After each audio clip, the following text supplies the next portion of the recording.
नमस्कार, मी डॉक्टर स्वानंद घोलप. मी कान नाक घसा तज्ज्ञ आहे आणि याचबरोबर व्हर्टिगो या सब्जेक्टमध्ये माझी सुपर स्पेशालिटी आहे. व्हर्टिगो ज्याला मेडिकल टर्ममध्ये ओटोन्यूरोलॉजी म्हणतात आणि department of vertigo and balance हे स्पेशल युनिट मी पुण्यातल्या दीनानाथ मंगेशकर हॉस्पिटलमध्ये त्याच्यामध्ये मी कार्यरत आहे.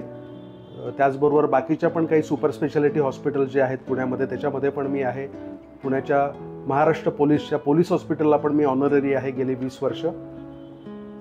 त्याचबरोबर नॉईज पोल्युशन या विषयामध्ये मी जास्त काम करतो. National initiative of safe sound या आपल्या ऑल इंडियन मेडिकल असोसिएशनच्या संस्थेचा मी नॅशनल कोऑर्डिनेटर आहे आणि दरवर्षी आमची दिल्लीला एक मीटिंग असते आणि त्याच्यामध्ये नॅशनल लेवलला मी नॉईज पोल्युशनमध्ये काम करतो. आणि त्याचबरोबर एका मेडिकल कॉलेजमध्ये मी ऑनररी प्रोफेसर आहे. लेक्चर्स चालू असतात. असं माझं सगळं काम चालू आहे.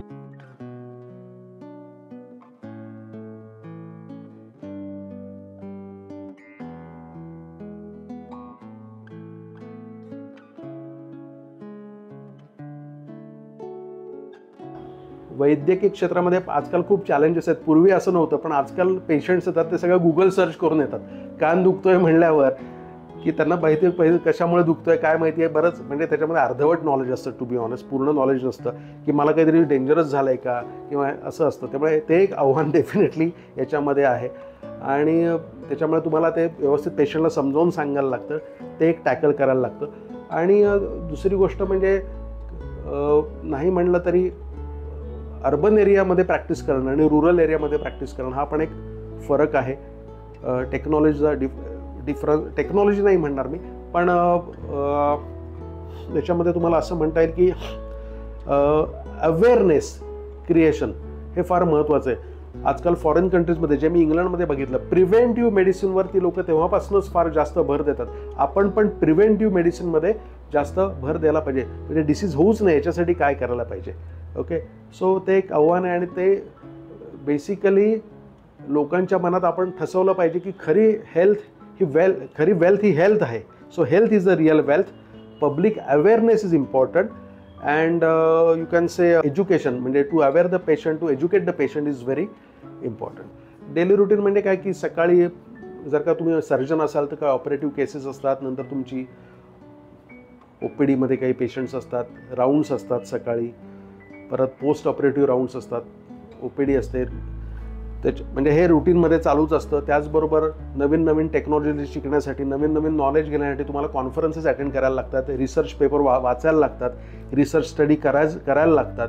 तुम्हाला जर का तुम्ही सुपर स्पेशालिटी केली तर इतकं नॉलेज आहे आजकाल. इंटरनेट आणि इंटर शेअर होतंच, पण त्या ठिकाणी जाऊन ते नॉलेज घेणं किंवा तुम्हाला जर का फॅकल्टी व्हायचं असेल की तुम्हाला कुठे मेडिकल कॉलेजमध्ये एक्झामिनर व्हायचं असेल, नॉट एक्झामिनर पण फॅकल्टी व्हायचं असेल, तर तुम्हाला त्याचं नॉलेज घेणं फार जरुरी आहे आणि त्याच्यासाठी तुम्हाला निरनिराळ्या ठिकाणी जाऊन व्हिजिट द्यायला लागते आणि तुम्हाला अपग्रेड करायला लागतं. तर हे असं सगळं रुटीन आहे. असं जनरल साधारण रुटीन असतं. पण इमर्जन्सी कॉल्स असतात, तुम्हाला कधीही फोन येऊ शकतात. असं नाही आहे की 9 वाजता 9:30 वाजता मी झोपलो आणि काही नाही सकाळी उठणार. तुम्हाला जर का रात्री फोन आला तर पेशंटसाठी यू मस्ट गो. 10वी नंतर एखाद्या विद्यार्थ्याला जायचं असेल मेडिकलला तर एक तर त्याच्यामध्ये आवड पाहिजे.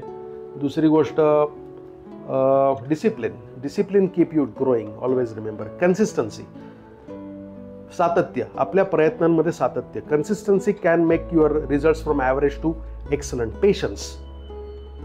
पेशन्स पाहिजे प्रत्येक गोष्टीसाठी की आपल्याला हे करायचं आहे, कारण या गोष्टी पुढे मेडिकल फील्डमध्ये सुद्धा फार उपयोगी पडतात. Because always remember that when you lose your patience you lose your battle. Okay, so तसं नाही करायचं. पेशन्स मात्र व्यवस्थित पाहिजे. त्याच्यानंतर आर्ट ऑफ लिसनिंग. दुसऱ्याचं ऐकण्याची आर्ट पाहिजे. पेशंट काय बोलतोय. ऑलवेज रिमेंबर की तुमचा पेशंट हा त्याचे जे कंप्लेंट्स आहेत ते सांगण्यामध्ये एकदम एक्सपर्ट असतो आणि if you listen to your patient carefully definitely तुम्हाला तुमचं डायग्नोसिस व्हायला डेफिनेटली मदत होते. So respect the patient. Okay, स्वतःमधला काही इगो प्रॉब्लेम असेल तर डेफिनेटली तो बाजूला ठेवा. So that is not important. So treat every patient as a human being, that is very important. And always एखादा प्रॉब्लेम आला तर in every problem there is hidden opportunity, I can say.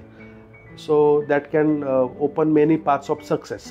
So जरी problem असेल तर थंड डोक्याने विचार करायचा, कारण या सगळ्या सिच्युएशन्स मेडिकल प्रॅक्टिसमध्ये येतात. सो हे सगळे गुण खूप महत्त्वाचे आहेत आणि definitely that will help you to make you excellent. Always make the excellence as your signature, असं मी म्हणेन. थँक्यू, धन्यवाद.